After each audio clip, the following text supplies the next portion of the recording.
Schulz responded again on Brilliant Idiots with Charlamagne there. Everybody wanted to see what Charlamagne was going to say. There was also Nyla and Taylor there too. Black woman talking about it. So it was a lot of tension, a lot of jokes to break the tension, a lot of deflecting. Andrew doubled down on the Tyler jokes, the essay jokes, or whatever. Also, Joe Rogan is really short too. Okay, so Joe Rogan can sit on a lot of black men's laps too, because a lot of black men are tall. So that's your little hero. Okay, so when you're making fun of Kendrick, you're making fun of Joe Rogan.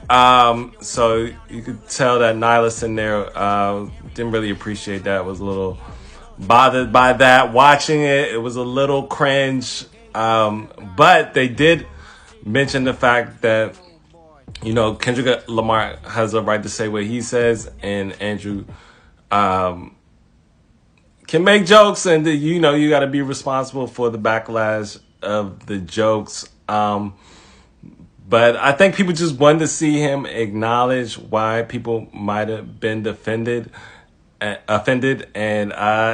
he didn't do that at all. He was just very arrogant and boisterous. And people going to clock Charlamagne and Tyler for letting him be so,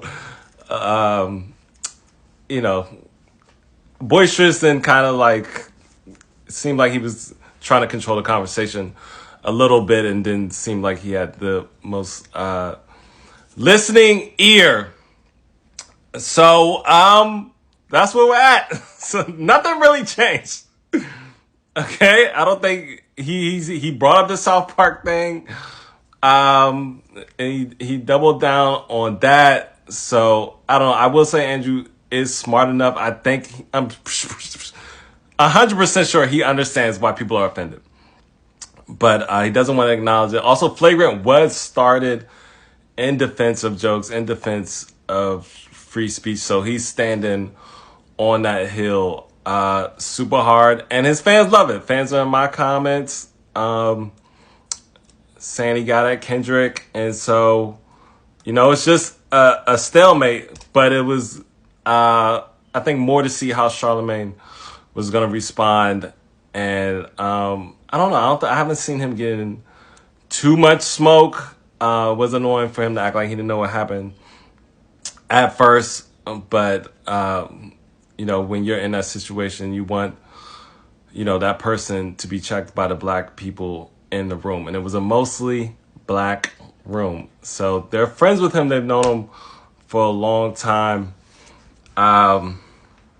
So from what I saw, I didn't see too much of breaking down why it was offensive, but I did see a little pushback. But what I've heard from black women is he's made a lot of stereotypical jokes about black women, and it has a connotation and an underlining feeling, maybe not racism, but maybe like, you know, just a prejudice and a feeling towards black women.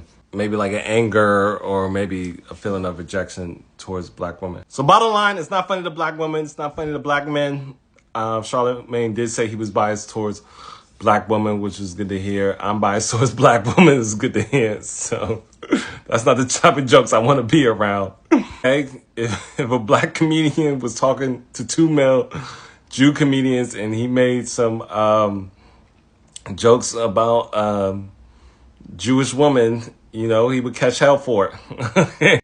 But the little disrespectful jokes just man to man towards Kendrick, I feel like you're going to have the answer for that. And again, I'm worried about your safety. Okay? So if you're going to make those jokes in front of Charlamagne, don't expect Charlamagne to call the dogs off when they come.